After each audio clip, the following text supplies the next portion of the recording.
Thank you so much. I am really happy to have the opportunity to talk tonight about how we can enrich modern life by combating stressors. And you don't need me to stand up here to tell you that we live in a stressful world. In fact, when I tell people that I studied the relationship between stressors and health, usually the first thing that people say is that they would be the perfect subject for to participate in one of my studies because they have such high levels of stress. So stress is all around us. Oftentimes we may feel that we're at the end of our rope. We face deadline pressures, we have conflicts with family members, and we have to sit in traffic on the 405. It's also increasingly difficult for us to disengage and unplug from this stressful, hectic world since BlackBerries now beep at all times of the day and night. So stressors are ubiquitous, and we're learning that they can also have a profound effect on our health.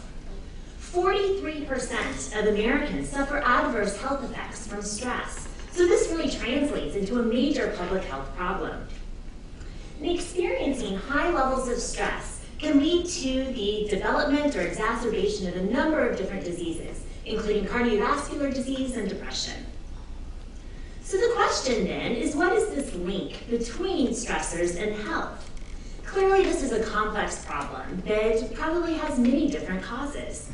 But one way through which stressors may impact health is by causing specific biological changes that, if experienced over time, could lead to disease.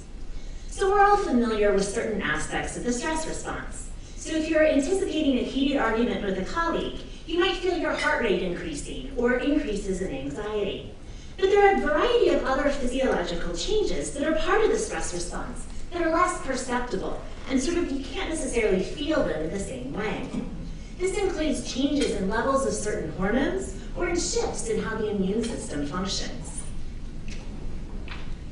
And collectively, all of these changes that make up the stress response can be considered a double-edged sword, because on the one hand, our stress responses can be very adaptive, but on the other hand, stress responses can be very detrimental. And which way this cuts, whether it's adaptive or detrimental, can depend both on the person as well as the situation. So for some people, performing under mild to moderate amounts of stress or pressure can actually increase productivity and effectiveness. But for others who are maybe less resilient, who don't have the same coping skills or have the same resources, these identical levels of stress may be damaging or detrimental. So whether stress responses are adaptive or detrimental can also depend on the type of stressors people face. So the nature of the stressor itself is very important. And the classic example of when the stress response is considered to be very adaptive is if you're facing a physical threat, like you're trying to escape from a predator.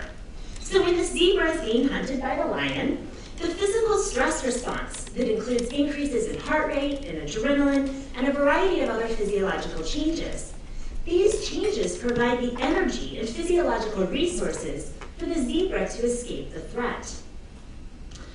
But this situation is obviously very different from many of the stressors that we face today. So first of all, this is a short-term threat. For the zebra, it either escapes or it doesn't, and then the threat is gone. But our stressors can stretch on for days, for weeks, for months, or even for decades. So the chronicity of our stressors is very different. This is also an acute physical emergency for the zebra. It needs to escape, and the metabolic energy that is released as part of the stress response can help the zebra run away. But the majority of our stressors are not physical emergencies. I'll state the obvious and say we're not usually chased by lions. Instead, many of our stressors are social in nature. So we want to be liked and accepted, so feeling rejected by others is threatening. We want others to value and appreciate us, so feeling like others are being critical, or if we're not living up to their expectations, this is a stressor. My research really focuses on these types of social stressors and whether they're capable of eliciting specific physiological changes. So one way to think about this is I'm interested in whether all types of stressors are interchangeable, or do social stressors elicit the same physiological responses compared to stressors without this social component. Or on the other hand, is there something sort of unique and particularly potent about social stressors that may lead to physiological changes that have these downstream health effects? So we've approached this question through a series of experimental studies. We create stressful environments in the laboratory. So we have participants, college undergraduates, come in and deliver speeches. They deliver 5-minute speeches on why they would be a good job candidate. And we collect saliva and blood samples to assess different physiological parameters before and after the task. But what we do is we experimentally manipulate the social context of the stressor. So some of our participants deliver a speech alone in a room in this non-social condition where nobody else is present. Other of our participants, though, were randomly assigned to a social condition, and 2 of our undergraduate research assistants take notes and observe the participant in a critical and cold manner. And if you are one of our participants in the social condition, this is what you would be experiencing. And while this might be a somewhat extreme and unambiguous situation, I do think that it taps into universal feelings of being evaluated and criticized that one can experience in a variety of different situations and contexts. In my lab, we've been particularly interested in the stress hormone cortisol. Cortisol is an important metabolic hormone that can regulate other physiological systems of the body.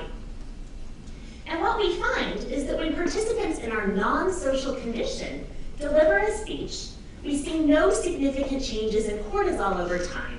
So delivering a speech alone in a room does not elicit a cortisol response.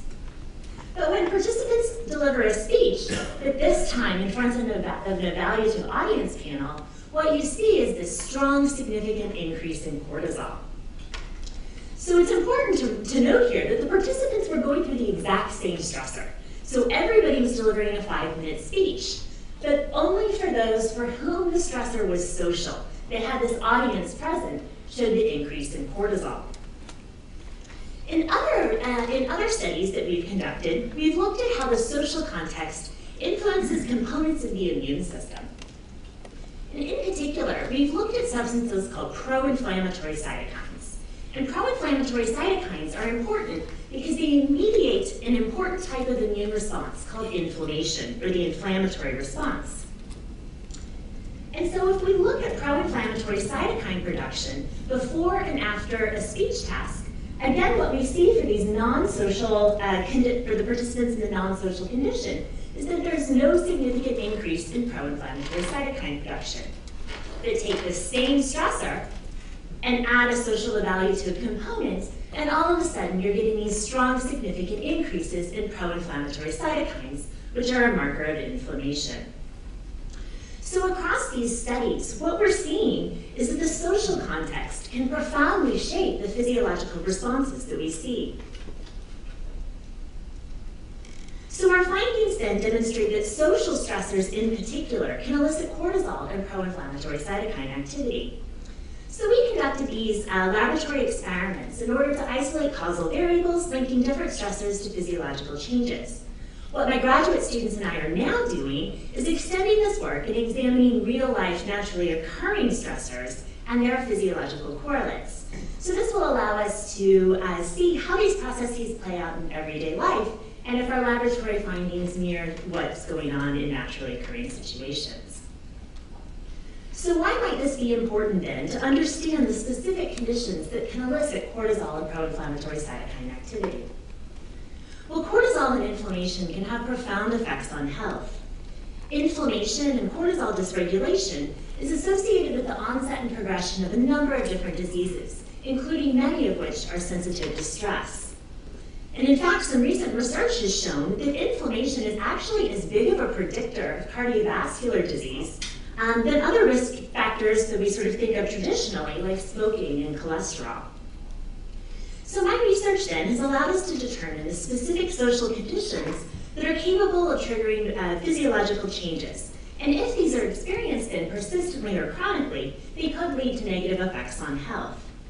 And until we conduct this research that precisely characterizes these causal pathways, it's really difficult for us to know where to start in terms of interventions.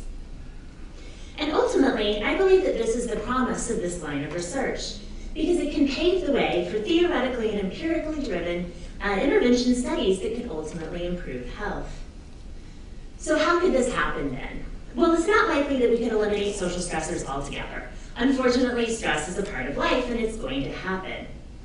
But what we might be able to do is reduce the impact of these social stressors on the body.